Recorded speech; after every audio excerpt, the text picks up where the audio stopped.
जिल्हा परिषद निवडणुकीच्या अनुषंगाने राज्याचे उपमुख्यमंत्री अजित पवार जे आहेत ते ॲक्शन मोडवरती आलेले सध्या आपल्याला पाहायला मिळत आहे। पुण्यातील बारामती हॉस्टेलमध्ये तर आज सकाळपासूनच उपमुख्यमंत्री अजित पवार यांनी राष्ट्रवादीचे जे पदाधिकारी आहेत, पुण्याचे जिल्हाध्यक्ष असतील किंवा तालुकाध्यक्ष यांची बैठक जी आहे ती पुण्यातील बारामती हॉस्टेल या ठिकाणी आयोजित केली आहे। स्वतः अजित पवार जे आहे ते या ठिकाणी दाखल झालेत आणि या सर्व पदाधिकाऱ्यांसोबत जी बैठक जी आहे ती याच ठिकाणी सुरू आहे। आपण बघू शकतो की हे सर्व पदाधिकारी जे आहेत ते सध्या या ठिकाणी दाखल झाले आहेत।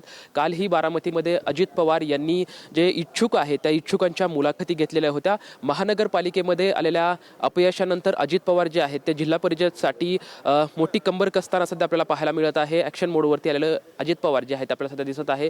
बारामती हॉस्टेल या ठिकाणी अजित पवार जे आहेत ते जे इच्छुक उमेदवार आहेत त्या इच्छुक उमेदवारांसोबत सुद्धा संवाद साधणार आहेत। ते सुद्धा इच्छुक उमेदवार या ठिकाणी दाखल झाले आहेत। आपण बघू शकतो की खरं तर सकाळपासूनच बारामती हॉस्टेल या ठिकाणी राष्ट्रवादीचे जे पदाधिकारी आहेत, तालुका अध्यक्ष असतील त्याचबरोबर ते जिल्हाध्यक्ष जे आहेत ते या ठिकाणी दाखल झालेले आहेत आणि स्वतः उपमुख्यमंत्री अजित पवार काल बारामतीमध्ये सुद्धा दिवसभर त्यांनी इच्छुकांच्या ज्या मुलाखती आहेत त्या घेतलेल्या होत्या आणि सध्या आता आज या ठिकाणी पदाधिकाऱ्यांसोबत चर्चा करणार आहेत। बैठक घेऊन काय निर्णय ठरवावा। खरं तर दोन्ही राष्ट्रवादी एकत्रित येण्याच्या काल अजित पवार जे आहेत ते शरद पवार यांना भेटले होते आणि या भेटीच्या नंतर दोन्ही राष्ट्रवादी एकत्रित येणार अशा चर्चा सुद्धा सुरू होत्या। मात्र आता नक्की याच्यावरती काय तोडगा निघतोय, काय निष्कर्ष। खरं तर महानगरपालिकेसाठी दोन्ही राष्ट्रवादी एकत्रित लढल्या होत्या, मात्र म्हणावं तितकं यश जे आहे ते महानगरपालिकेमध्ये त्यांना मिळालं नव्हतं। आता जिल्हा परिषदच्या निमित्तानं दोन्ही राष्ट्रवादी एकत्रित येतात का हेही पाहणं तितकंच उत्सुकतेचं असणार आहे, महत्त्वाचं असणार आहे। मात्र आज अजित पवार जे आहेत ते सकाळपासूनच या ठिकाणी बारामती हॉस्टेलमध्ये दाखल झाले आहेत। त्यांच्या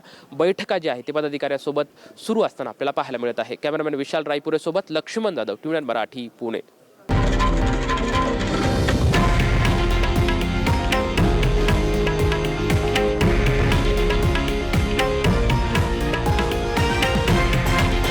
हे आहे देशातील नंबर 1 न्यूज नेटवर्क आणि आपण पाहत आहात TV9 मराठी, एकमेव।